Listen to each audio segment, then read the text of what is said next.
Hello, good morning mga kasari-sari on the spot jackpot. Ayan, today is Monday. Ayan. So, day off ko naman po ngayon at tayo ay manananghalian. Still Ramadan pa rin po dito. Prepared ko na yung pagkain ko mamayang hapon after ng iftar. Ayan. So, ayan, nakapamalengke po ako at bumili ako ng langka, buko ng langka. Gagataan ko po siya. Ayan, at meron na akong ligo. Ihahalo ko. Wala pong hipon ngayon at nakaban ang hipon. Bawal mamili ng hipon ngayon.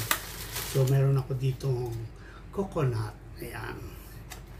Ganito na ang coconut dito pagka ayan. Hindi na ako magtatapas, hindi na ako magkakayo, dire-diretso na yan. So ayan, ayusin ko lang po ito para maluto na natin. Maliit lang siya. Ito yung mga good for 1 meal lang. Ubos na. Hindi kagaya ng langka sa Pilipinas, malalaki talaga siya. Na hanggang mamayang bukas mayroon pang iinit para ulamin. So ayan po ay maliit lang at akin ang i-prepared. So ayan, kumusta po kayo mga kasari sa on the spot jackpot? Nanood na po ba kayo ng lakwatsa ko? Pumunta ako ng cathedral. Ayan. So maraming salamat sa nagsusupport sa aking mga subscriber. Ayan. Thank you very much. Sana sa mga hindi pa nanood, manood na kayo at huwag niyong i-skip ang ads kasi malaking bagay po yun sa isang YouTube channel. Ayan. Hindi pa po sumasahod si Meses pero monetize na po ako. Ayan. So, ipon-ipon lang muna yung paunti-unti. May ipon din naman yan. So, ayan. Yun lang po. Please support to my channel. Yung mga hindi pa nag-subscribe ay mag-subscribe na. Tapos yung kinlik yung unsubscribe ay bumalik na po kayo. Please. Ayan. So, ayan. Maraming salamat. Good day. God bless sa lahat. Sana ay okay ang bawat family natin sa mga kapanood nito. Ay sana ay okay at wala mga malalang problema. Ang problema ay kaakibat na ng ating buhay pero sana naman yung kayang solusyonan. Ayan. O sa mga gumagawa ng masama, may panahon pa para tayo ay magbago. Ayan. Yun ang mga banal-banalan dyan ay pwede namang ipakita kung ano ang tunay na tayo. So ayan. Kagaya ng nakikita nyo, ayan, yung noo kong malapad ay hindi ko na tinatakpan ngayon ang buhok. So ayan, at tapos ko nang ayusin yung langka. Kita nyo, isang mangkok lang siya. Ayan o. Isang mangkok lang.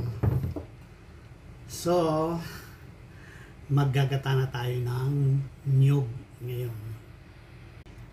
Lalagyan ko lang siya ng luya at saka bawang. Yan lang ang ingredients ko. Masarap siguro, masarap kung mayroon din siyang tanglad. Ayan, ginagawa namin yan sa province. So ayan, habang niluluto natin yung ating langka, ayan, nakasalang na. Nakasalang na po siya. Ayan na siya. Marami pa ang gata. Papatuyuin ko siya.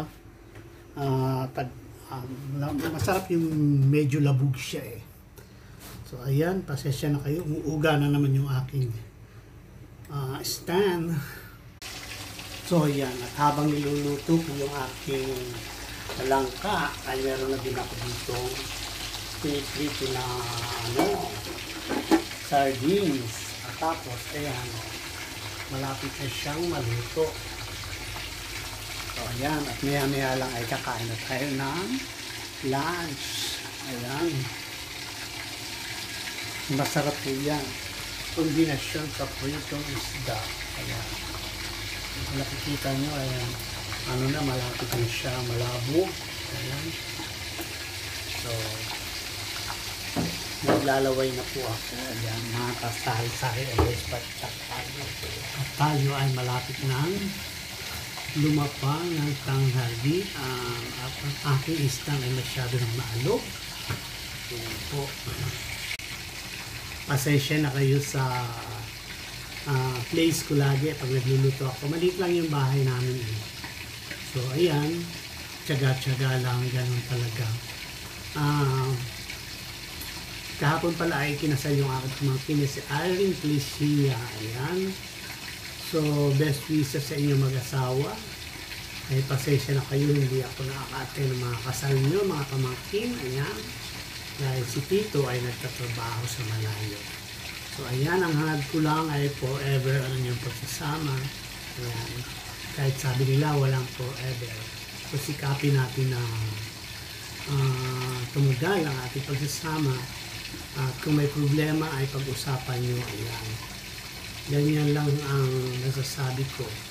Kahit wala akong asawa ay alam ko ang dapat sa mag-asawa ay nagdadamayan sa oras ng problema, sa oras ng kagipitan. Ayan. So, ayan ang aking. Ay, makabukas pala to. Mamaya-maya lang at ako malapit na makakalit. So, tapos na ako magprito ng ng sardinas. Ito yung tamba na maliliit. Ayan. So, kombinasyon lang yan sa gulay na langka. Hinihintay ko na lang ang langka para makakain na masarap na pananghalian. At ngayon po ay 1:30 na ng hapon. Ayan. So, 1:30 Monday. Ayan po. Tayo ay mamaya naman hapon ay mag-jogging. So ayan, at pakita ko na lang sa inyo, malapit na maluto yung aking nilulutong langka, gulay na langka. Grabe, nakakasabik. So ayan na, at nag-uusok ng aking mesa. Ayan ang ating ginataang langka. Ang sarap po niyan. Grabe. Diba? Ayan, nakikita nyo po pa. Tapos, meron ako frito na tamban. Dahil, meron din akong rice. Yung pong rice ko ay try ko rin ngayon kasi wala na akong binibili kong rice, yung sampagita. Yung sampagita kasi napakatagal lang hindi napapanis kahit maghapon na. Tapos, kahit nabahaw na siya, malambot pa rin siya. So ngayon, nakabili naman ako ng bigas na Luzon, ang tawag nila Luzon, from Manila. Masarap din siya, kaso lang na bumibili ako, wala na ulit stock. Ayan. Nakikita nyo, nag-uusok yung screen ko. Grabe, kasarap po. So, enjoy ko lang po yung food at tikman ko yung langka.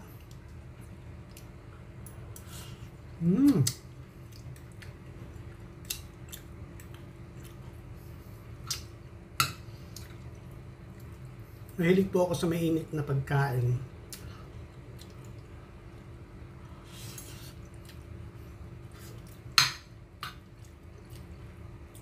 Ang sarap po ng langka. Ang tagal kasing hindi natikman to. Ang sarap-sarap po. Grabe. Nakapagpawis. Ayan. At kain po tayo. Sana naman ay lahat ay may pagkain sa ating hapagkainan. At ang iba ay nakakain na rin. Ayan. Sorry naman po sa hindi pa kumakain, hindi pa nakakaluto ng hapunan. Ayan, ang sarap-sarap po ng isda na maliliit.